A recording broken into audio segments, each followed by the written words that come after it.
a dangerous situation right now.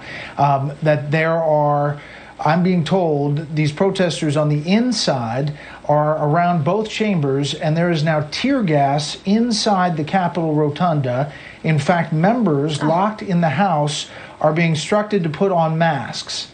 And I've been in contact with some of the members in the House, and I think we're going to try to get some on the phone.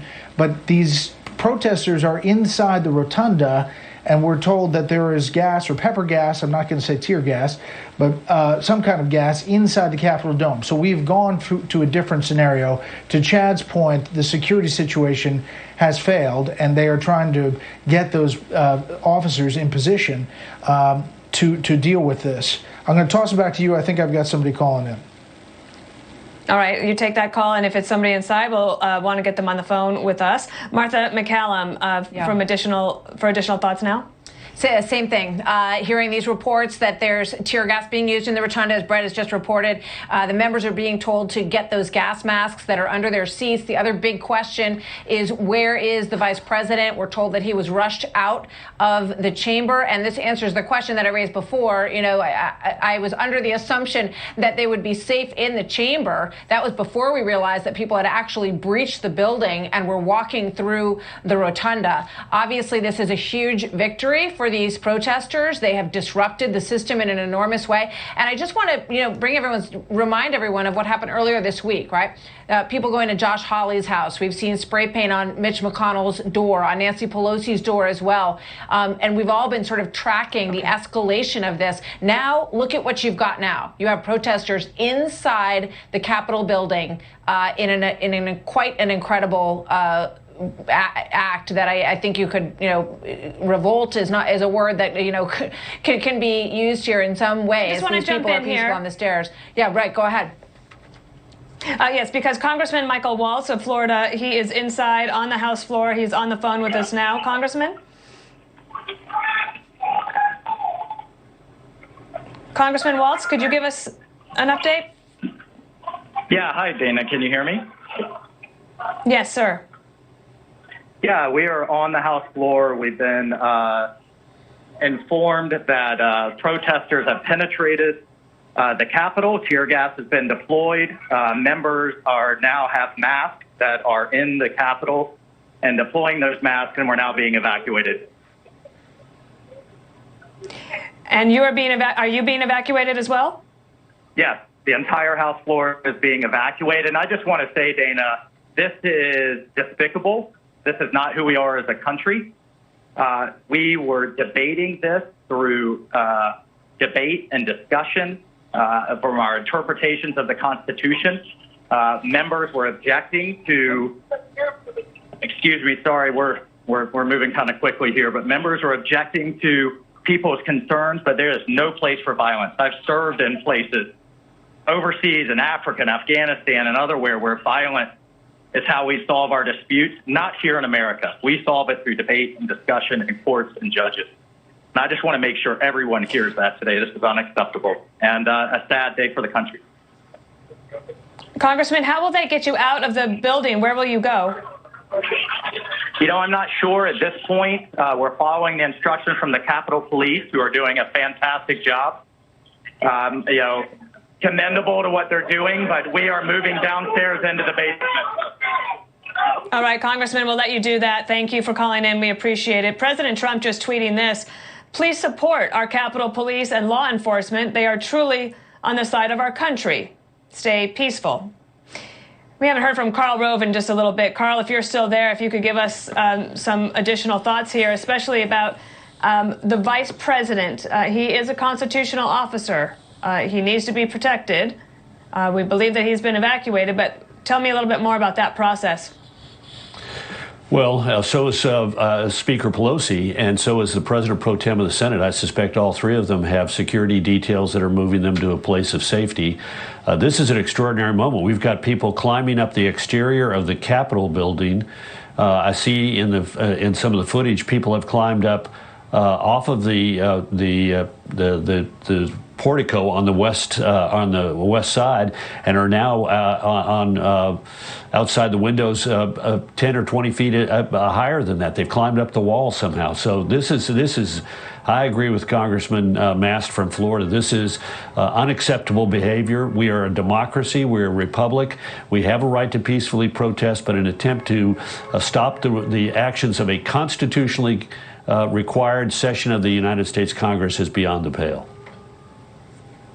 Indeed it is. Chris Wallace, maybe we could get some additional thoughts from you after we just heard from Congressman Michael Waltz of Florida, who is in his second term, who said this is despicable, it's not who we are, and that, you know, he's telling us this as he's being evacuated out of the building.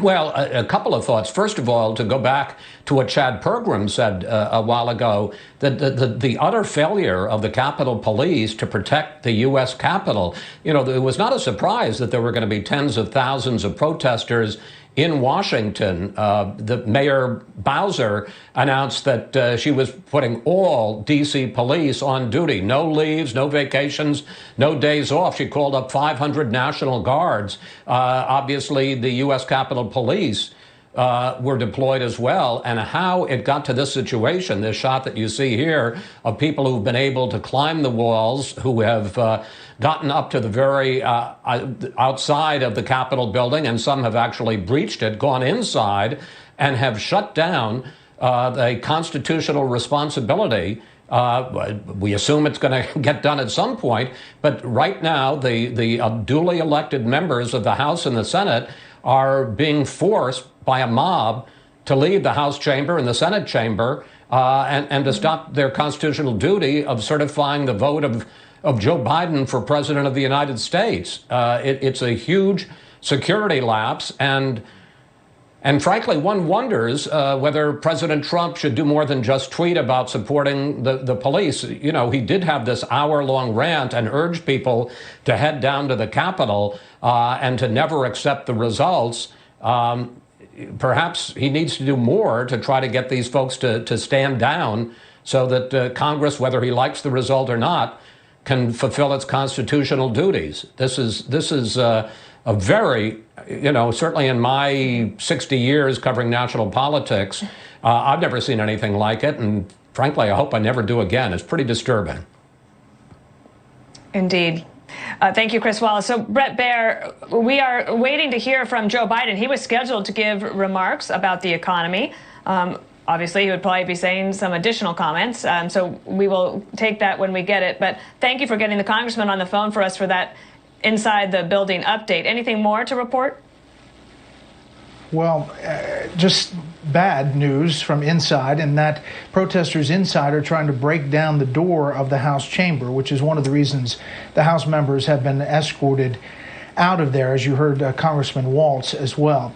I've just been inundated with messages from ambassadors from overseas saying the United States would be really upset at our countries had they seen these images on our capitals, and they would weigh in from Congress on those images. We are shocked to see these images in the United States. And to Chris's point, one tweet from the president about the safety of Capitol Police, I don't think is going to cut it. After the speech that we just heard from President Trump, and after a campaign in which he said he was a law and order candidate, this is anything but law and order. The constitutional process has been thwarted, has been stopped, and now there are people who are acting in ways that put people in danger inside the Capitol of the United States. It is a total security fail.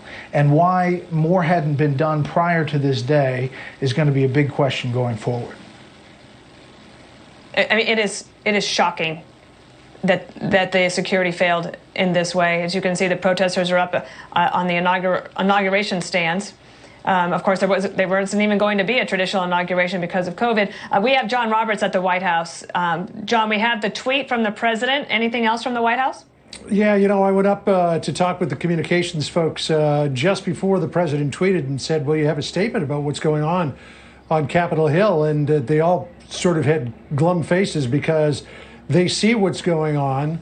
And I think that they're probably very concerned about it. I was told that the president would likely have something in the next little while, and then just minutes later, by the time I got back to our workspace in the West Wing, the president had tweeted a fairly simple tweet, I would think, given what's going on, and maybe something that needed a little more elaboration and more direction from the president. He said, "Please support our Capitol Police and law enforcement. They are truly on the side of our country.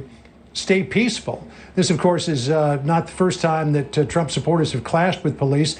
There were clashes with them last night on the streets of Washington, D.C., clashes on the steps of the Capitol as they tried to get up. And now the Capitol Police, as you see them there in their high visibility coats, trying to keep things peaceful, I guess, by not actually confronting the people who have mounted the bleachers there for the inauguration on the 20th, just maybe letting them get a little bit of their peak off of their chests and then maybe try to clear them out. But as you all have pointed out this afternoon, we've seen lots of protests around Washington, D.C., some of them peaceful, some of them violent. I've never seen a group of protesters lay siege to the Capitol building, quite like we're seeing there this afternoon. We'll see if the president says something else about it, but it would appear to be something, given the fact that these were all supporters of the president who showed up by the tens of thousands and listened to the president as he aired his long list of continued grievances about the November 3rd election and then sent them on their way to the Capitol. Seems to me what we're seeing on Capitol Hill may be something that the president might want to address with a little bit more the direction than we have seen so far. We'll see if anything else is forthcoming, Dana.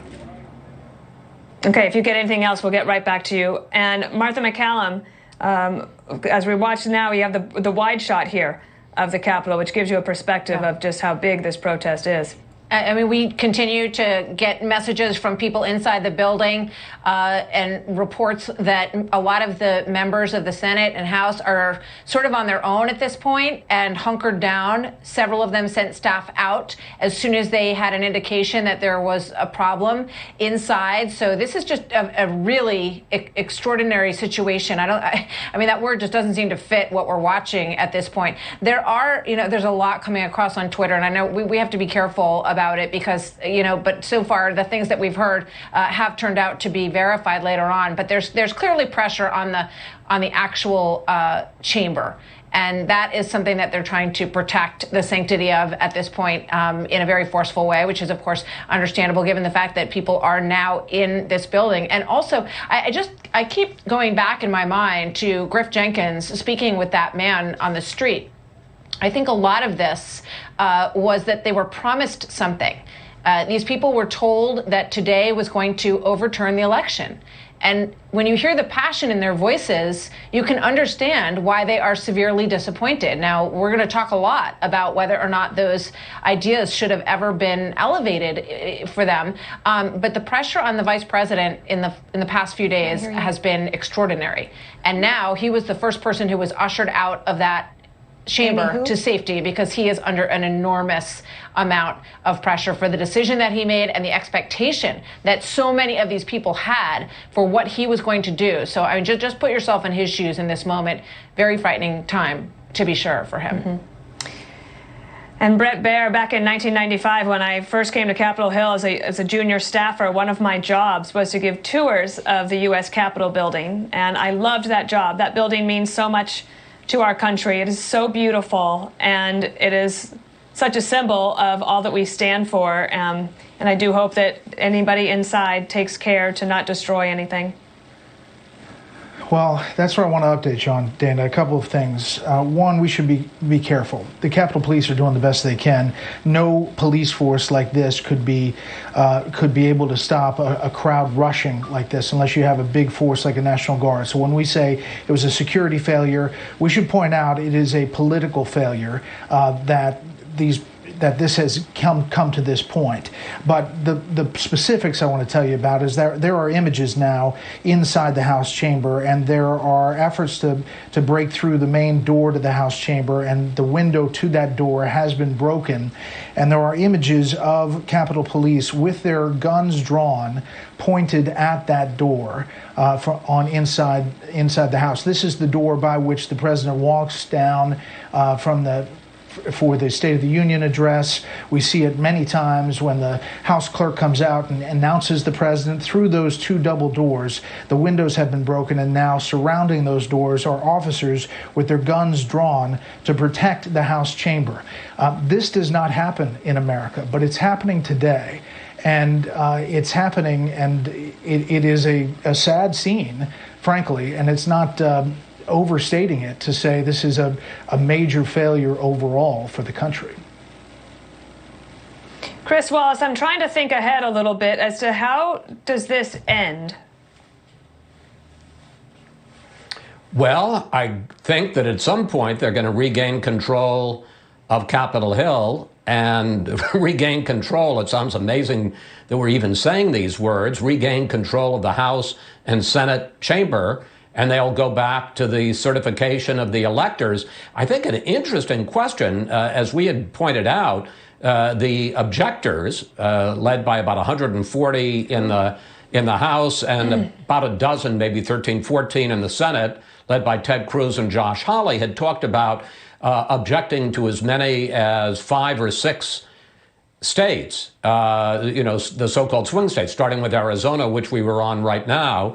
And a process, given the fact that there's 2 hours of debate allowed, and then particularly in the House with all the crowds and COVID, it takes an hour or so to vote. And each one of these objections could take 3 or 4 hours. You had 6 states, 3 or 4 hours. Even I can do that math. We're talking about the possibility of 24 hours. I wonder whether this may shut down some of the objections, and having done 1 or 2, whether they may feel they've made their point and go on. But obviously they can't begin again until they regain control of the Capitol building. And once they do, I assume they will go forward with Article 2 of the Constitution, which calls for the counting of the electoral vote and the certification of Joseph R. Biden Jr. as the 46th president of the United States. Okay, Chris, I do want to bring back Griff Jenkins. Griff, you made the point after you interviewed the gentleman from Tampa that they were promised something, and they had just found out that Mike Pence decided not to do what the president had asked him to do. Right before President Trump tweeted about supporting the Capitol Police, he said this on Twitter: Mike Pence didn't have the courage to do what should have been done to protect our country and our Constitution, giving states a chance to certify a corrected set of facts, not the fraudulent or inaccurate ones which they were asked to previously certify. USA demands the truth. Griff Jenkins with an update. Yeah, that's right. Dana, I want to tell you, the sentiment in the streets is really getting to a different level. What's happening here at 3rd and Constitution, as you can see all the way up the hill, the police obviously dealing with the situation in the Capitol, but here, this is a Trump supporter, RV, that has just blocked Constitution and 3rd. And, we're talking to people out here. I'm asking them now that, hey, listen, are you okay with what's happening? This is spinning out of control. This is turning violent. This is getting dangerous. You're very much a group put together of law enforcement, of military. And one gentleman says he's a veteran and that he actually is very upset at what's happening. What did you say your name was? My name is Gene Gilchrist. I'm from Charleston, South Carolina. I'm a member of Bikers for Trump. Gene, the situation has gotten violent now. It's getting dangerous in the Capitol. They can't get it under control. Is this okay? No one here is being violent. No one here. The Capitol was breached and has become... Wait. You say the Capitol was breached. Whose house is that? That is we the people's house. That is the United States of America Capitol. Okay, we got taxpayer. I gotta let you. Thank you very much. So, Dana, I'm talking to the people out here, and obviously they're very, very upset. We'll throw it back to you while they deal with the situation here. All right, thank you, Griff. Congressman Adam Kinzinger is on the phone with us now. Congressman, you've been evacuated, I believe. Can you give us an update from where you are? Yeah, I'm not going to say my location, but I'll tell you it's a mess out here. I hear a lot of non-lethal munitions going off. Look, this is a disaster. This is not, I just heard, the person that Griff interviewed say that's the people's house. It is the people's house. We do things as a democracy with order. We don't do stuff like this, and it's insane, and the president's tweets have been insane. And the president needs to show leadership right now, bring out the D.C. Guard, bring order to this so we can go forward with our constitutional responsibility. And every member of Congress after this should not be voting to object to this election, because this is nothing short of an attempt to take over the government. Congressman, did you see any of the protesters breach the Capitol? No, not from my perspective, from where I was. But, I have a lot of friends that I've been texting with that are there. I'm in a different area. And, they're a little afraid. I mean, we have these emergency procedures and escape hoods and things, and never thought we'd ever have to use them. And never especially thought we'd have to use them because people, that consider themselves Republicans, which in fact is not a Republican value. For the protesters that are there that are obviously very upset about the general election result and Mike Pence's decision today as the Vice President of the United States, do you have any message for them? We don't live in Russia. We don't live in a third world country. We live in the greatest democracy in the world. And the thing that allows this democracy to work is an understanding that there is a process. Just because conspiracy theories are put out on Twitter does not mean, in fact, that the election was stolen. It doesn't mean that Congress has the authority to unilaterally make a different decision on the election. If you're outraged, and I was upset by how the election ended up, that's why you make a case and you go out and convince people to vote for your side. We are not what we're seeing today on the Capitol, and this better stop. And leaders at all levels need to condemn this action. Adam Kinzinger, Congressman from Illinois, thank you, and stay safe. And I believe Bill Hemmer, I believe you take it over from here? Yeah, thank you, Dana. What an extraordinary sight this is. Thank you. Good coverage there. We'll see where it goes. Good afternoon, everyone. From Atlanta, 3 o'clock here. I'm Bill Hemmer, 3 o'clock at our nation's capital, where it has all gone sideways. You're watching the Capitol building on lockdown. Supporters of President Trump flooding that building. Reports that protesters are in the Senate chamber. There are some photos online of some protesters on the dais inside.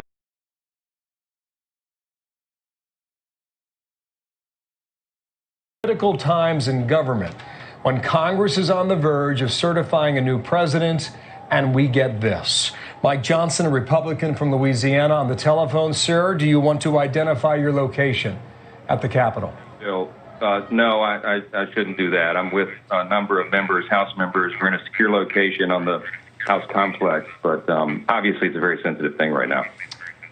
What have you seen, sir, and what have you heard? Well, I was in the middle of the proceedings in the House chamber down at the table. We were presenting our thoughtful arguments and thoughts about this whole process. The Electoral College, as you mentioned, is a very important process for our nation.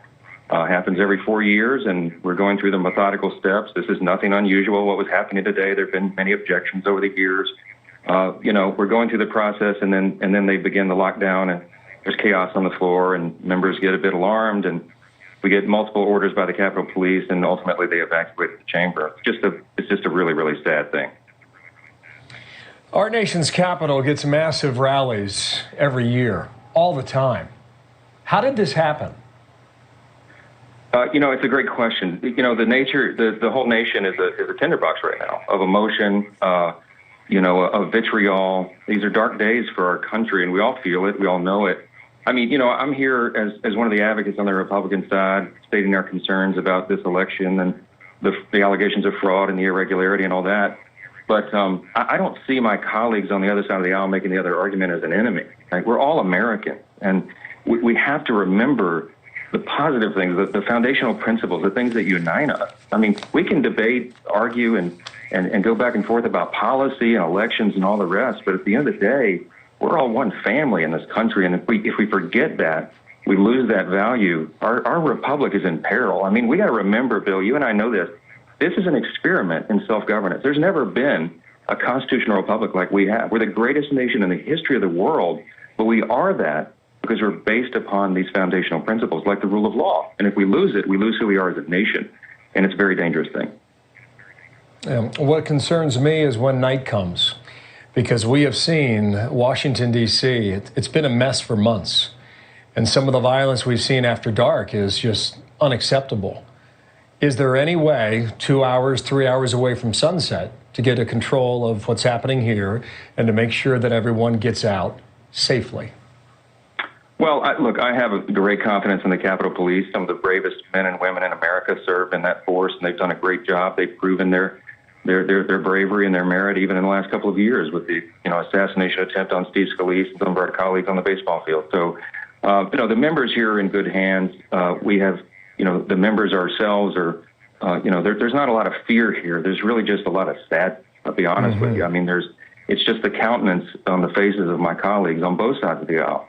We feel like we've crossed a Rubicon in some way, and it's bigger than our politics. It's the culture itself, and we've got to get back again to those things that unite us. If we don't, we're in trouble. We heard a tweet from the Commander-in-Chief a moment ago, support our Capitol Police and law enforcement, he writes. They're truly on the side of our country. Stay peaceful. Does he need to say more? That's a good start, but I do believe, I'm a supporter of the president now, but this is a time for the Commander-in-Chief, the leader of the country, he still is that, to step up and call for calm and speak in these same tones, to pull us together. It's fun to have rallies. It's fun to stand for our cause. It's fun to get together and do all these things. Everybody can do it, or whatever their political persuasion. That's the beauty of America. We have free speech and the right of free assembly, but it's got to be peaceful. We have to do it within the confines of the boundaries, the rule of law, the things that hold all this together. We don't have a king.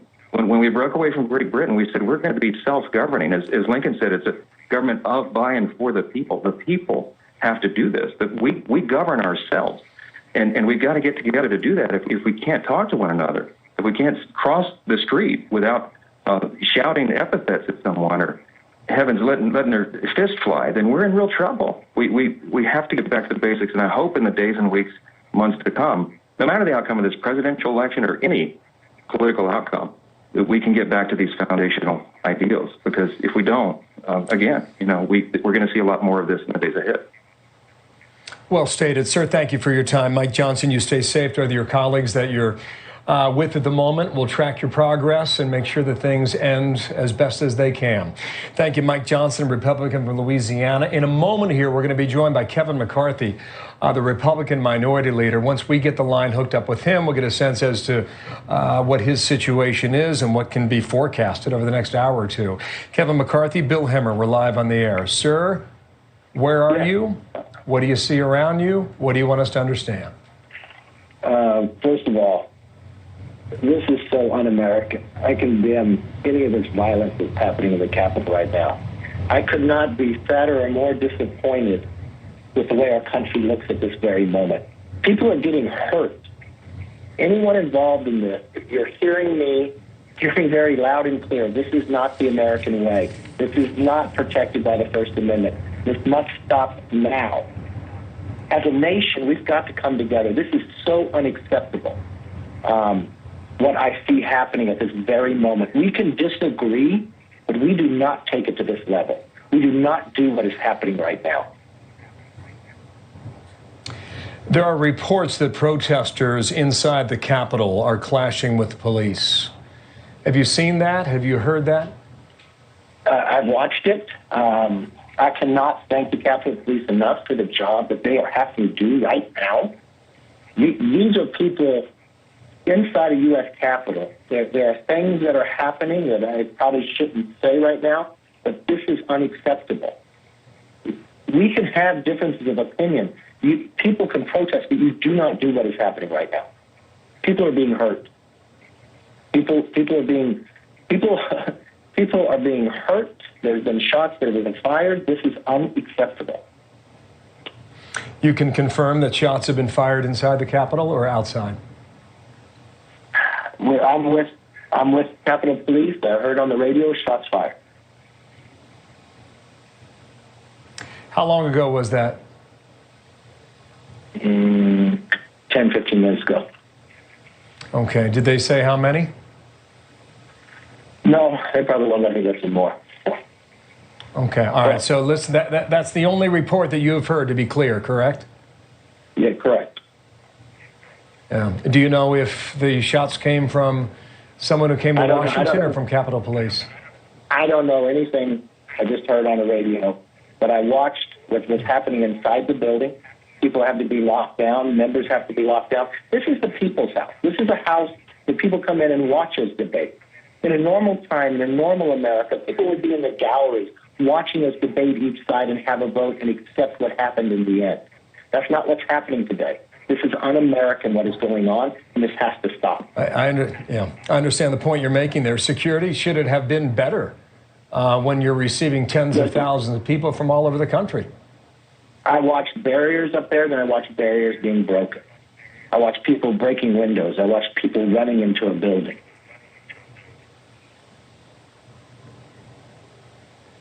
This is not the direction we should go. Listen, I know people, Capitol Police, coming in all different directions, trying to help individuals to protect safety.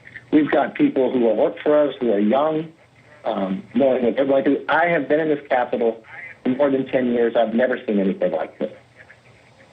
Mm-hmm. Would you personally reach out to the president for more support? I've already talked to the president. I called them.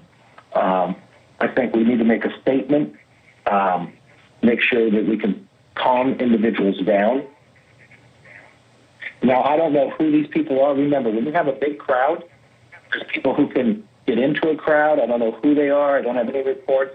But this part is, whatever is happening is unacceptable. There are people that came here to protest peacefully. They could be hurt in this process as well. But what is happening right now is unacceptable. What did the president say to you when you called him? He put out a tweet as well for people to stay safe, for people to not do this. I was explaining to him what was going on. And that was that? Yes. Okay. You had mentioned there in your answer there that you would expect perhaps a bigger statement other than just a tweet. Did he give you an expectation that that would come or not? I know he's getting reports of what's happening. He does not accept people doing this type of behavior. But I know he was getting other reports as well. So I wanted to give him the law and order president. Yeah, understood. Sir, can you give us an idea, based on your location with Capitol Police, is the situation subsiding or is it still escalating? Can you characterize that? I can't tell from where I see, and I can't really tell you where I'm at. It's probably would be safe to say. But I feel very safe with the Capitol Police. And what will you do next, sir? Well, I hope we bring some order and we bring this country back together and we unite. There are things that divide us, but we are all Americans. This is not who we are. This is not how we act. People have taken this too far to one another, too personal to one another. We can disagree with people. We can have differences of opinion. We can debate the hardest things there are, but at the end of the day, we are supposed to be the force to show the rest of the world how democracy works. Sir, should we expect to see the president on camera this afternoon? I would think so. I'm sorry, again, what was that? I don't know. I would think so. I think that would be appropriate. Okay. Sir, thank you for your time. Just losing a little bit of signal here. It sounds loud behind you, but thank you for your time.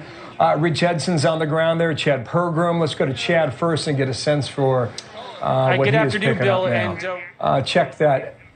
Yeah, okay. We got Rich Edson. We got Chad Pergram. Yeah, I got it, Chad. Hang on one second here. Griff Jenkins is also out on the street. Brett Baer's got some new information. Brett, I want to bring you in. What do you have now? Hey, Brett. Oh, my gosh. So many things flying. Hey, Bill. Listen, I've just got off the phone, and Nancy Pelosi and Mayor Bowser with D.C. have requested the National Guard be deployed to get to clear the protesters. Specifically, the request comes from Mayor Bowser in D.C. Through the Capitol Police. That is being analyzed right now, I'm being told, by the Department of Defense officials, and that they are considering that, but they do not want the images of uniformed troops on the Capitol. So they are considering an option, it hasn't been decided yet, to backfill more police and to have a bigger police presence to try to get rid of the protesters. This is an incredibly dangerous situation as we see it right now. There are protesters not only on the House floor, but the Senate floor, and you heard the House Majority Leader there, yet, you know, we haven't heard from the president on that mode to get the National Guard involved in this. You remember, in all of these uprising, protests, looting in different cities, he was very quick to say that the governors and the mayors should call the National Guard and that he would get them in and it would be cleared out in a minute. He has the power, the Department of Defense has the power to do the same thing after this request has now been officially made from the D.C. mayor and the Capitol Police. But that decision has not been made as of yet from the Defense Department. So what we're watching here is a moment in history. And Bill, you're getting that news from the House Majority Leader about shots fired. There are a lot of people I'm getting texts from inside the Capitol that are concerned about safety and a number of different things happening. Well, Brett, thank you. Get some more information and come on back. I just want to get to our reporters. And I'm sitting here in Atlanta, by the way, Brett, and I'm staring at a board that we used throughout the night last night. No, we don't need to show it, guys. In 2 months ago. And you've got a U.S. Senate race that is too close to call because it's separated by 0.4 of a percentage point. And if it stays there, you're going to get a recount here to decide who controls the U.S. Senate.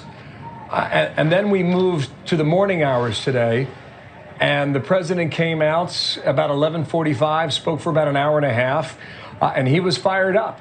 And his supporters there had flown in last night from all over the country to gather there as he had beckoned them to come to Washington, D.C. After that, we went to the floor of the Senate, floor of the House, and we listened to Mitch McConnell make a case. We listened to Ted Cruz make his case about Arizona, and things were just starting to roll into what we expected to be an hours-long proceeding in Congress that would eventually move toward a point where they would certify the Electoral College January 6, 2021. Screen right is a moment we watched about an hour ago. Chad Pergram with us now. Not sure where you are, Chad. We haven't spoken to you in 30 minutes. What do you have now?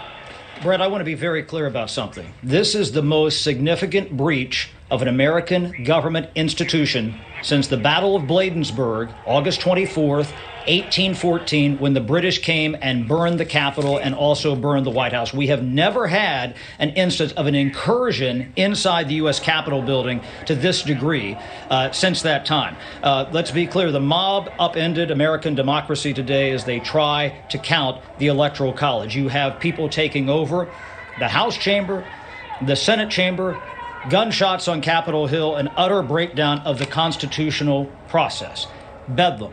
Now, the question is, what do they do to get this back on pace? The House and Senate, they have recessed subject to the call of the chair. They were individually debating the Arizona slate of electoral votes. Now, at some point, they have to come back and complete that process and can vote.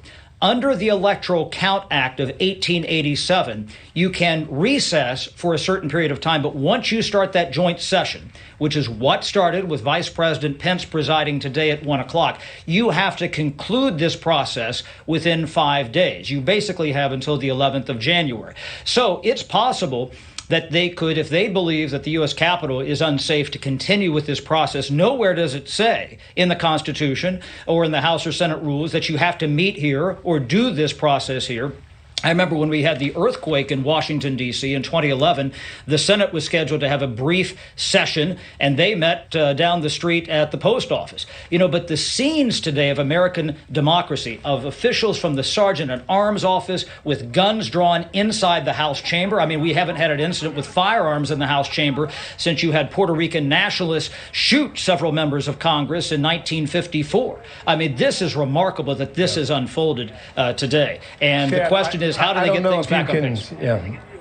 You're right. You're right on that. A few more hours of daylight, too. Thank you. Stand by, Chad. We're just so our viewers know the first images of guns drawn inside the Capitol building. I don't know if that's the House side or the Senate side. To me, it looks like the House side. But yeah, okay. So that happened a short time ago, and this just came out a moment ago. The president sent another tweet, just as Kevin McCarthy predicted, you could say. And here it reads, I'm asking for everyone at the U.S. Capitol to remain peaceful, no violence. Remember, we are the party of law and order. Respect the law and our great men and women in blue. Thank you. That came out 4 minutes ago. We'll watch that to see whether or not there are more messages. And we shall see whether or not we see the president on camera, as Kevin McCarthy alluded to perhaps a moment ago. To our reporters in a moment here, Martha McCallum is with me, Juan Williams. Brett is with us, Andy McCarthy. Let's just take it around the horn and try and digest what we're watching and try and understand at what point the Capitol is relieved of the pressure that it's now facing. Martha, you first. Good afternoon again. Good afternoon, Bill.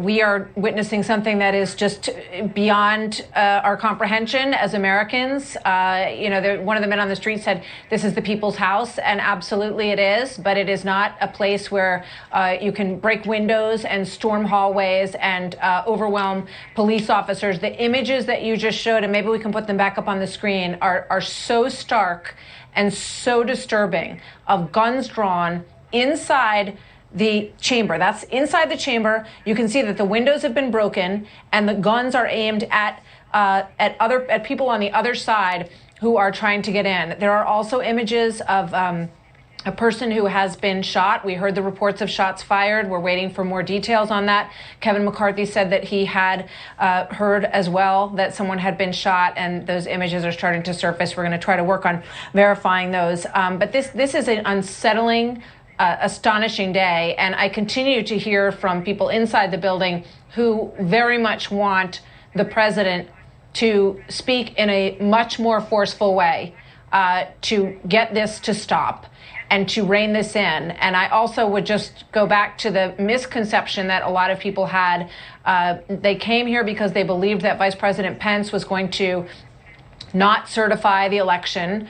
And he announced yesterday that he indeed was going to. You can see, look at this image, people spread eagle on the ground, terrified that something is going to happen. And it's just an extraordinary image that we're seeing from these hallways of Congress. I mean, you can get a pass. You can visit the Capitol building anytime you want. There's a process for doing that. But this is absolutely extraordinary. And you see members with their masks on for COVID and then reaching for gas masks as well to protect themselves in the chamber. And as I said, a lot of the younger staff members left early on. Some of them are all still there. Very devastating for them to see the United States Capitol in this situation as well. So this has to stop. Control has to be maintained. I just want to say one more thing about the DOD, because there was this story, and look at these images as they come in. There was a story that said that the the Department of Defense had refused to give any National Guard support. That has been, that story is not true, not verified, according to our own Jennifer Griffin.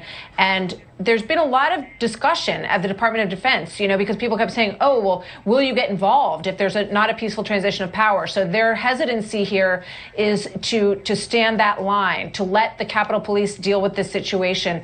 But if it becomes much worse, there's going to be a very difficult decision to make here for the Department of Defense, Bill.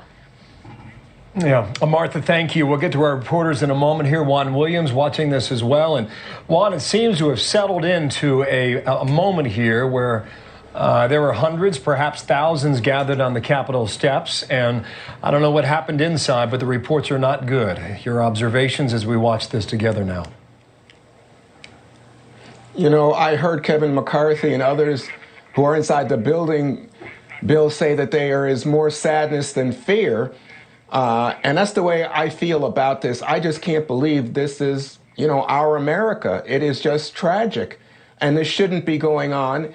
And you look at it and you should see that the Capitol Police would be sufficient in number and able to do this. But apparently they didn't anticipate the severity of the mob action. And so they didn't have either the numbers or the precautions in place.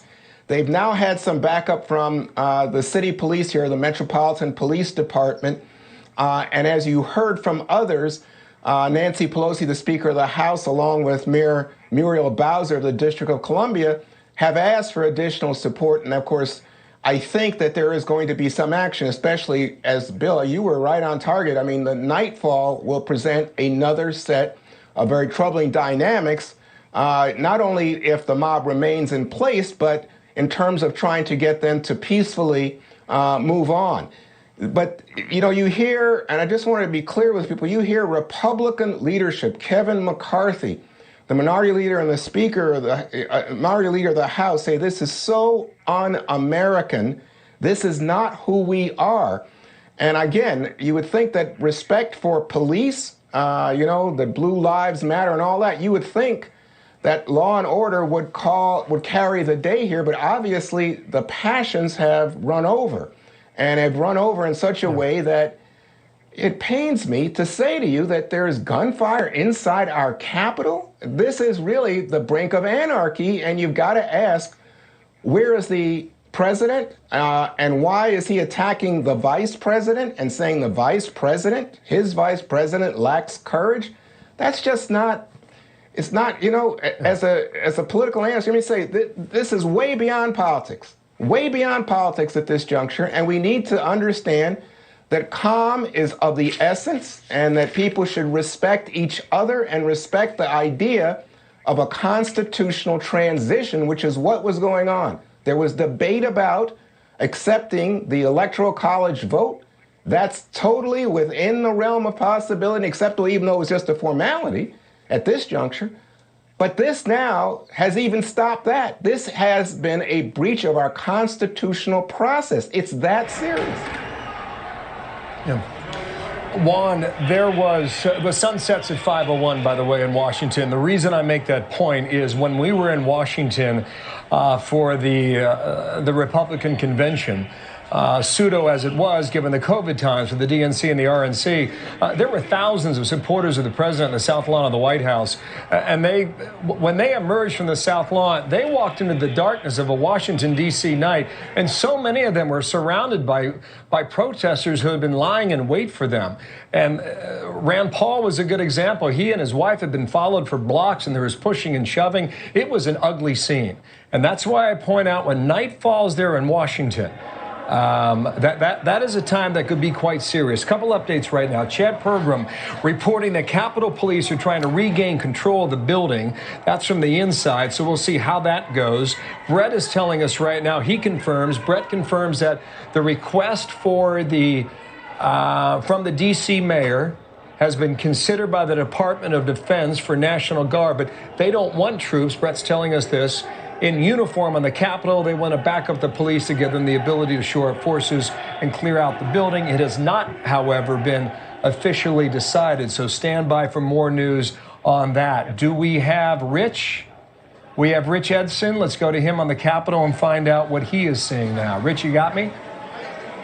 Yeah, good afternoon, Bill. I do have you. And what we've got here is people are starting to leave the Capitol, but this is nowhere near over. Take a look at what we've got here.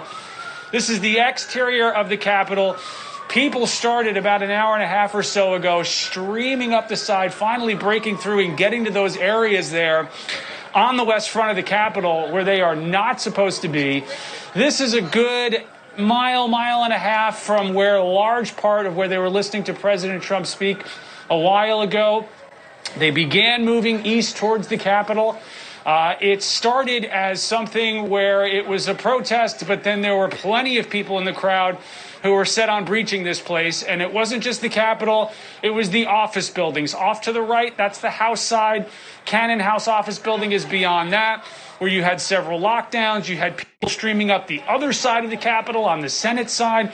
And this is something the Capitol Hill police, they were trying to control early on, but then shortly thereafter, you had plenty of other police officers from Washington, D.C. Metro Police come up to this area, begin to assist, running up in riot gear, coming in buses. People are angry. People are upset. People have been just congregating here and now moving throughout the entire area. It has been just a mess of protesters and police officers, and a place that really has been a level of chaos for quite some time. In fact, when you finally had protesters reach that top part there, you heard just roar come up from the crowd to kind of egg them on to continue going. That's when you started to hear flashbangs from Capitol Hill police.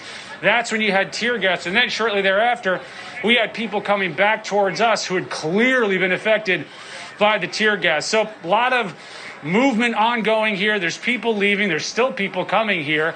But the bulk of this and what you're seeing here on Capitol Hill, that's been ongoing for some time. Is you've gotten the reports from Chad and what's going on the inside. People have breached and gotten on in there. And there are people everywhere around here. The mayor of D.C. wants people off the streets by 6 p.m., which is a short while from now. Awful lot of people to be getting off the street in just that matter of time, Bill. Rich, just give me a short answer. Do you see any security personnel where you are? I'm sorry, Bill? Do you see any security personnel, any Capitol Police, anyone? So there, by us, no. What we have by us is basically protesters and a few other folks milling around here. But the police activity is, Stanford, why don't you show up here? We'll get up this way. This is Constitution Avenue right here. This is the north side of the Capitol. This is where the Senate side of the Capitol is and the Senate buildings are. A lot of police activity up there. That was just Capitol Hill Police. Well, then they were joined by Metropolitan Police Department. That's Washington, D.C. Police. They've been streaming up in that area to try to assist on all of this. All of that police manpower has been to congregate towards those office buildings. So if you can kind of see through the trees there on the left, that's the Russell Senate office building, one of the primary office buildings on the Senate side. And then across the street, you've got the Capitol complex. It's basically a mirror image on the south side of the Capitol, the other side of the Capitol. And you've got police officers who are congregating to the building because that's where the breach is. That's where the issue is. Where we're standing out right here, we've got plenty of police vehicles and we've seen ambulances and plenty of other emergency vehicles out here, but there is very little, if real, no police presence, security presence where we are, because the action and where they're trying to get people out of and where we're trying to prevent other people from going in is all within the Capitol building. And, you know, frankly, whenever you come around this area, if we were here, let's say, 1 week ago, there are plenty of Capitol Hill police officers who are watching the perimeter of the Capitol complex. It's a massive complex. You do see some, I guess there are some police officers sort of close to try to prevent people to get up from that side of Constitution. But the plaza here where you see all of these people, that's just packed and packed with protesters. And that's really all you've got over there, Bill. Rich Edson, thank you. Eyes on the ground there with Rich. We can confirm now Fox News has learned that a shooting victim was transported from the U.S. Capitol about 35 minutes ago.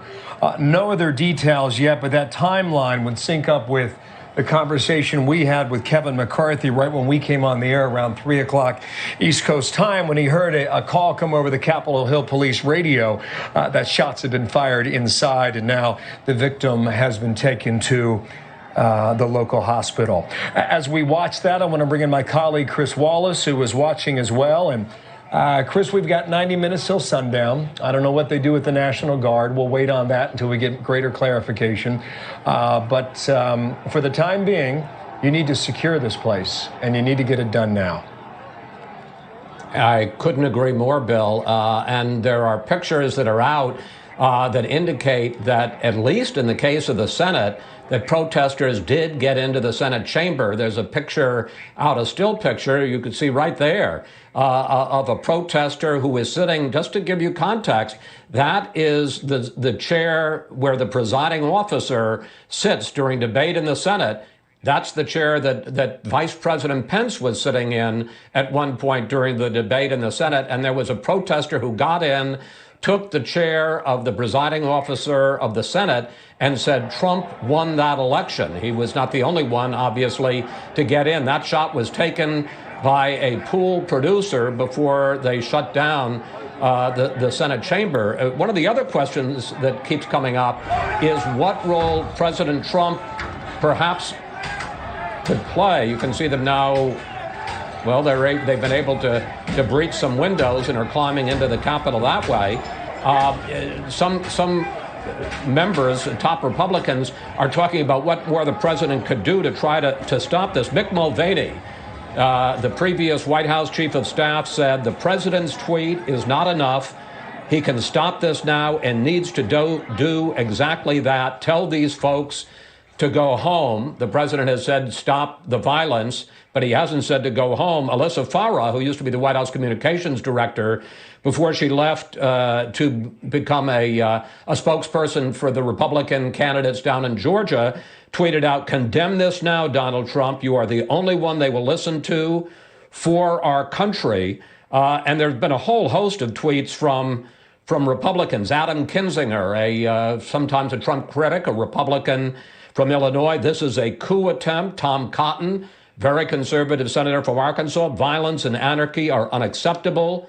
We are a nation of laws. This needs to end now."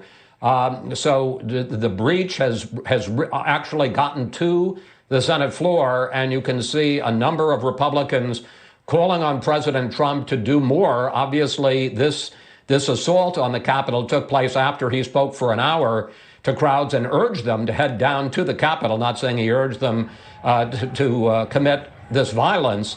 But a lot of people saying, these are your supporters, sir. The only one who can get them to stand down and leave is you. Chris, thank you. I want to go back inside the Capitol building. We believe it's the Capitol. Maybe it's an office building nearby. Chrissy Houlihan, a representative from Pennsylvania. Congresswoman, welcome to our ongoing coverage here. Can you tell us where you are? Sure. I'm inside. Thank you for having me. I'm safe, and I'm inside of one of the several office buildings that House members have. I'm in the Longworth building. What have you heard so far? So I happen to be a former member of the Air Force, a veteran, and I'm part of a group of new members, or actually now sophomore members, who are also veterans, and we have a group text message. And so we've been exchanging various messages with one another to make sure each and every one of us are safe and secure, and exchange information about what's happening. What I am seeing on the news is what you are all seeing. I walked by the Capitol steps on my way into the office at around 1 o'clock and saw people who had breached the walls of the Capitol building in an incredibly worrisome and very, very dangerous and as I would say, profoundly disappointing way. And I've just been watching, as you have probably, that there's been somebody shot in the Capitol, and people who were literally praying on the Capitol floor, members of Congress. And so this is what I've been hearing, and I'm sure you guys have been seeing that unfold on the television and on the radio as well. Were you inside the chamber when the speaker came on and the announcement said, due to an external security threat, no one could leave the Capitol complex? Did you hear that, No. and do you recall that moment? No, sir. In fact, I'm from Pennsylvania, as you mentioned, and I had anticipated that later in the evening that the election results of Pennsylvania might be disputed. And so I and the Pennsylvania delegation were working on our speeches together as a group. And so I had just arrived, having just finished that up, to my office, and was preparing to head to the floor for what I anticipated would be a conversation about the state of Arizona. I arrived by walking into my office building. What you're looking at on television screens right now, my office is to the left of what you're looking at. And so I passed by the protesters and heard a lot of what sounded like cannon shot, but I understand might have been a crowd dispersement tactic, which was also quite alarming. Congresswoman, thank you for your time. Stay safe, okay? Chrissy Houlihan, Democrat from Pennsylvania, thank you. Brad Parscale, just the former campaign manager for Donald Trump going back to 2016, who was relieved of his duties about a year ago, sent out this message. This is not MAGA. We are not Antifa and the left. We should do it the correct way. Leave the Capitol and stop. The world is laughing at us. Live to fight in elections in the future. Save this country by growing our base and winning elections. End of message from Parscale. Griff Jenkins on the street. Griff, what are you saying? Hey, Bill, we're here at 3rd Street. You can see the Capitol behind me, the West Front. And a lot of people, as we see, are leaving. But I got to tell you, in talking to the folks here about what's happening, I said, you know, is this okay? And they've said, this is the people's house. I said, but it's gotten violent. People are getting hurt.